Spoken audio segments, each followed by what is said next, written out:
اعوذ باللہ من الشیطان الرجیم بسم اللہ الرحمن الرحیم وَلِيَعْلَمَ الَّذِينَ أُوتُوا الْعِلْمَ أَنَّهُ الْحَقُّ مِنْ رَبِّكَ فَيُؤْمِنُوا بِهِ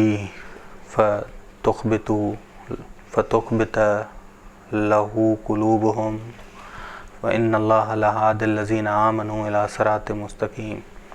سورہ حج کا ترجمہ جاری تھا، آیت نمبر 54، 55 اور 56۔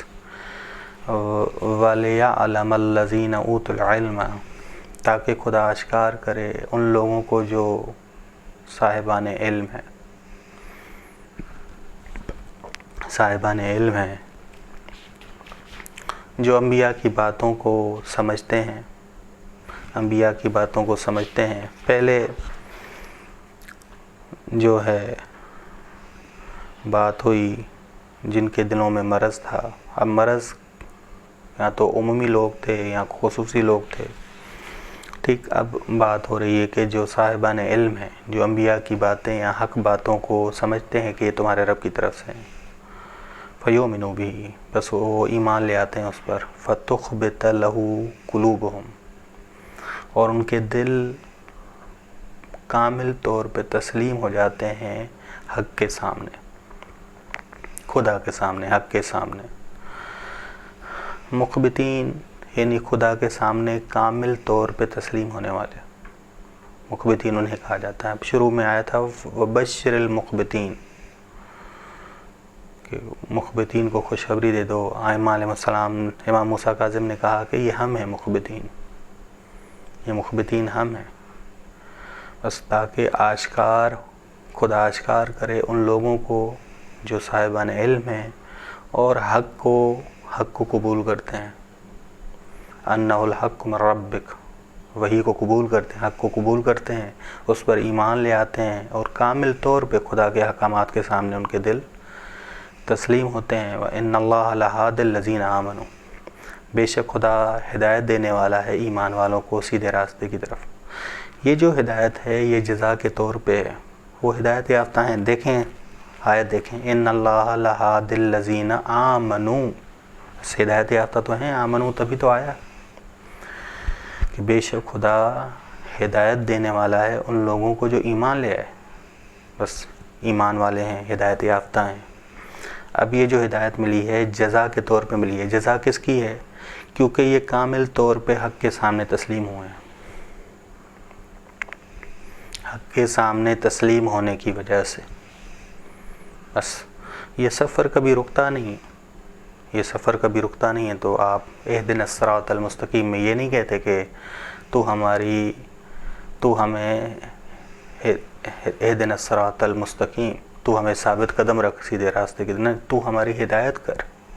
الصراط مستقیم کی طرف ہدایت کبھی رکنے والی نہیں ہے، کہیں رکے گی نہیں۔ انسان ایک درجے سے دوسرے درجے تک ترقی کرتا جائے گا، بس یہ جزا کے طور پہ ہے۔ بے شک ہم خدا ہدایت کرتا ہے جزا کے طور پہ، کیونکہ وہ حق کے سامنے تسلیم ہوئے ہیں، یہ جزا انہیں مل رہی ہے کہ ہدایت کرتا ہے ان لوگوں کو جو ایمان لے آئے سیدھے راستے کی طرف، مزید ان کے درجات بلند ہوتے ہیں۔ مراد یہ ہے وَلَا يَزَالُ الَّذِينَ كَفَرُوا، جبکہ کافر ہمیشہ کافر، کیونکہ کفار کے ذہنوں میں شیطان ہمیشہ شبہات ڈالتا ہے، شیطان کے شبہات ڈالنے کی وجہ سے کافر ہمیشہ حق کے حوالے سے شک کرتے ہیں، مریتن شک، بس حق کے حوالے سے شک کرتے ہیں تو نتیجتاً حق کو جھٹلاتے ہیں، بس مریتن حق میں شک کرتے ہیں، حق کو جھٹلاتے ہیں۔ حتی تاتیہم الساعہ، یہاں تک کہ قیامت ان تک آ جائے، حقائق آشکار ہو جائیں گے ان کے لیے۔ قیامت جب ان تک پہنچے بغتتاً، اچانک، بس جو ہی اچانک موت آئے ان کی قیامت شروع ہو جاتی ہے، تب آنکھیں کھل جاتی ہیں۔ او یاتیہم عذاب یوم عقیم، یہاں آئے ان کے پاس یوم عقیم کا عذاب۔ یوم عقیم، قیامت کو یوم عقیم کہا جاتا ہے۔ عقیم یعنی یوم عقیم یعنی جس دن کوئی مہلت نہیں ملے گی، وہ دن یوم عقیم جس دن کوئی مہلت نہیں ملے گی، یا وہ دن جس میں کوئی شب و روز نہیں ہے، کوئی شب و روز نہیں ہے۔ تیسری مراد وہ دن جس میں کوئی سکون والی زندگی نہیں ہوگی، لا تبکی ولا تذر، کوئی سکون والی زندگی انہیں نہیں ملے گی، سکون نہیں ہوگا ان کی زندگی میں، اسے یوم عقیم کہا جاتا ہے۔ الملک یومئذ للہ، آج کے دن حکمرانی ہے، اس دن حکمرانی خدا کے لیے ہوگی۔ یحکم بینہم، جو ان کے درمیان فیصلہ کرے گا، بس اس کے علاوہ کوئی حاکم نہیں ہوگا۔ فالذین آمنوا وعملوا الصالحات، بس جو لوگ ایمان لے آئے اور نیک اعمال انجام دیے، فی جنات النعیم، وہ نعمتوں سے بھرپور جنتوں میں ہوں گے، نعمتوں سے بھرپور جنتوں میں ہوں گے۔ بس